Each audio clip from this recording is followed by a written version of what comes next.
League of Legends currently sits at a roster of over 150 champions. Among such an extensive cast of characters, you have quite a few who are meant to be serious, intimidating, or even downright bleak. Others, however, are much more lighthearted and even comedic. There is one champion that straddles the line between these two tones, however. The Madman of Zon, Dr. Mundo. Released September 2nd, 2009, Mundo was created with clear inspirations taken from the Incredible Hulk, a scientist turned into a beefy purple monster with superhuman strength and regeneration. Unlike Bruce Banner, though, there was no cause for sympathy toward this character or his tragic fate. Mundo's original bio paints him as a sociopath with no regard for the lives of others, kidnapping and experimenting on living creatures ever since he was young. Unfortunately, the authorities could never charge and arrest him for his crimes because Mundo never left any evidence. Despite that, his research continued apace. What exactly was he researching? Evidently, Mundo's biggest fascination was with pain receptors in the bodies of his victims. He studied them so thoroughly that he devised ways to effectively shut them off, which would in theory allow people to live without pain. This almost makes his intentions sound noble, at least until you learn that Mundo also learned how to tap into the brain's aggression centers and increase the output of adrenaline on command. In short, he was studying how to make people into mindless killing machines that felt no pain, driven by primal rage.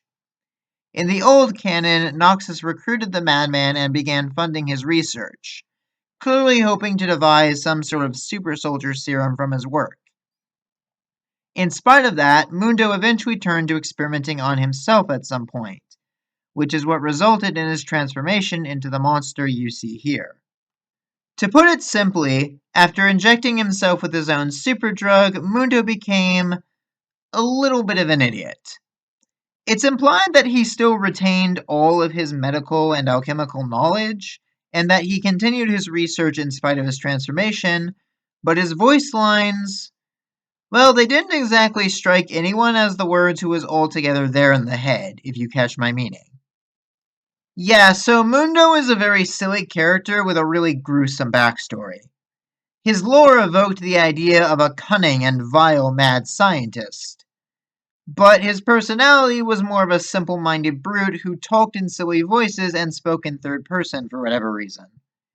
It created this really weird disconnect, and after the Great Retcon, Riot would try to rectify this. Now, unfortunately, Mundo's second bio before his VGU has not been properly archived, at least not anywhere that I can find. If you happen to know of anywhere that one might still be able to read it, I highly encourage you to share down in the comments. That said, I'll be doing my best to recap his second bio from memory, so do bear with me in case there are some slight inaccuracies. Mundo's second bio depicts him as a Zonite orphan, who showed peculiar physical deformities from an early age. He was left on the doorstep of an orphanage, which took him in despite the infant's abnormal skin and blue tongue. Yeah, he just always had those in this version. Over time, Mundo began to display even more abnormalities. Whenever the child got hurt, not only did he not seem to care, the injuries healed at an incredibly fast rate. At some point, the boy took to actively harming himself because it felt good to him, and he suffered no lasting negative consequences from it. Eventually, Mundo's caretakers brought him to a lab to be studied. There, he was poked, prodded, cut open, and examined by dumbfounded doctors, all while left fully conscious. I think there might have been a line stating that anesthetics had no effect, but it hardly mattered because Mundo felt no pain and his injuries healed too fast for doctors to even get a proper look inside of him. What they failed to realize is that this experience would go on to implant itself in the young Mundo's mind in a very bad way. Simply put, Mundo examined and observed the doctors during his time at their lab, though he developed a rather warped understanding of what they were all about. He could grasp that a doctor was someone meant to help people, but not what that actually entailed. Mundo thought that impaling people with needles and cutting them open was medical practice in its entirety. Concepts like sickness or fatal injury were foreign to Mundo because he never suffered either.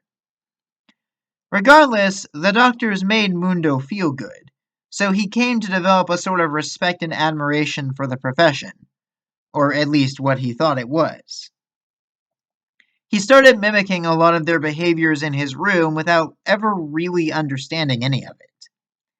Eventually, Mundo decided that he wanted to treat the entire hospital himself, which resulted in the brutal massacre of all its patients and staff. Unfortunately, Mundo still wasn't quite able to comprehend what he'd done, so he left the hospital thinking that he had successfully treated everyone. After that, his goal became the treatment of anyone unfortunate enough to cross his path. So, I'll be honest, I didn't really care much for this version of the lore when it first released.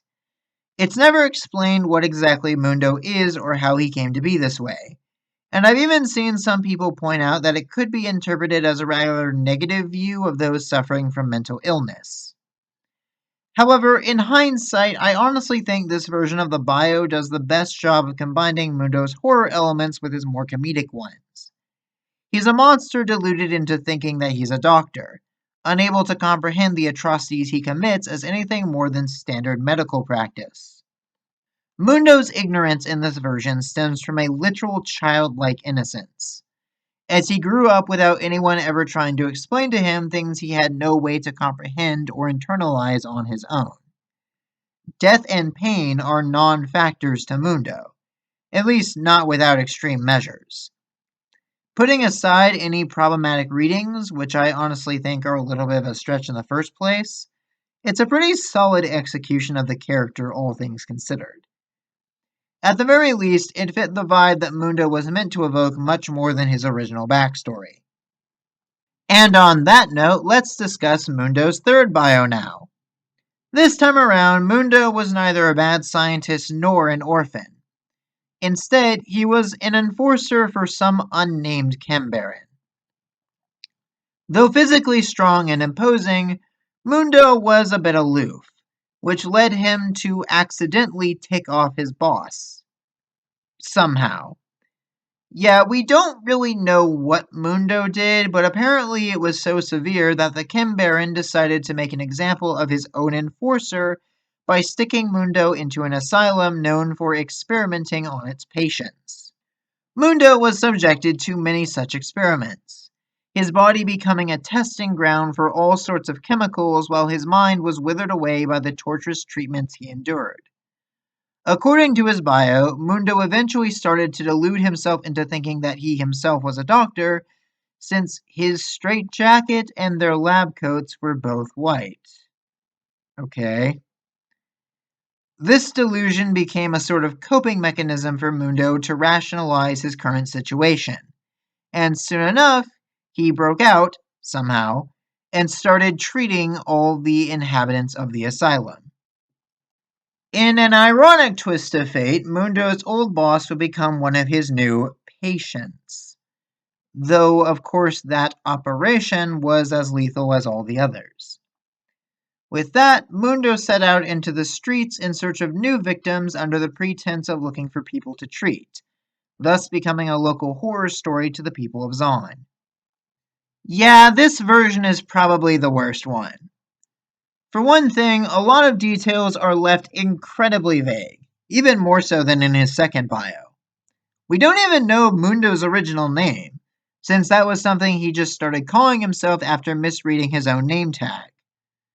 Of course, the bigger issue at play here is that this bio takes the same tone issues as Mundo's original backstory and cranks them up to 11. Even after the VGU, Mundo continues to be a goofy comedy relief character, but with a dark and tragic backstory arguably even more messed up than the original. Now, asylums and their mistreatment of the mentally ill throughout history, that's all a rather touchy subject that I confess I'm probably not the most qualified person to touch on. What I will say is that there is definitely a historical precedent for them using their own patients as lab rats for experimental medical procedures. It's not really something that I think should be made light of. That's not to say that I'm entirely against the idea of exploring this concept in a fictional setting, but I don't think Riot really handled it as tactfully as they could have. Mundo is stuck in this facility to be horribly tormented by his so called caretakers for reasons that we never even really get to understand, and his delusions no longer come from a place of genuine ignorance, but rather as a sort of weird coping mechanism. Again, it all just kind of comes off as being tone deaf, with a lot of unfortunate implications that, while likely accidental, could have been avoided with a bit more forethought and care. There is another issue, though, that I'm surprised I don't hear many people talking about when it comes to this version of Mundo's backstory. When you stop and actually break it down, isn't it really just a repeat of Warwick's bio?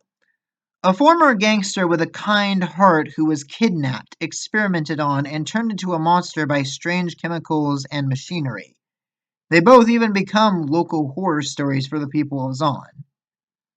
I mean, I get the idea that this sort of thing is supposed to be disturbingly common in the Undercity, where unethical experiments run rampant, but come on. I might have my own gripes about Warwick, but Mundo's story is nearly the exact same concept, but executed worse.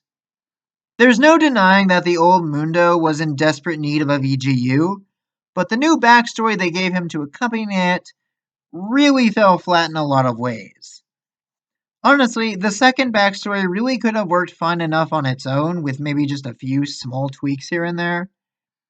It feels like Mundo's current bio is really only there to explain why he has a straitjacket instead of a lab coat, as well as the mechanical bits that are now sticking out of him. In other words, it's a bio written to try and justify his new design, rather than a design that actually communicates his backstory, if that makes sense. Ultimately, I'd say Riot really missed the mark on this one. Mundo is a champion who has long suffered from a case of tonal whiplash. He's presented as this dumb goofball that we're meant to laugh at, but it's hard to laugh when his backstory presents us with themes such as mental instability, torture, and gruesome murder that are all taken completely seriously in the context of the lore. But what do you all think? How do you think these tonal issues could have been handled? Leave your thoughts and comments down below, and I'll see you all next time.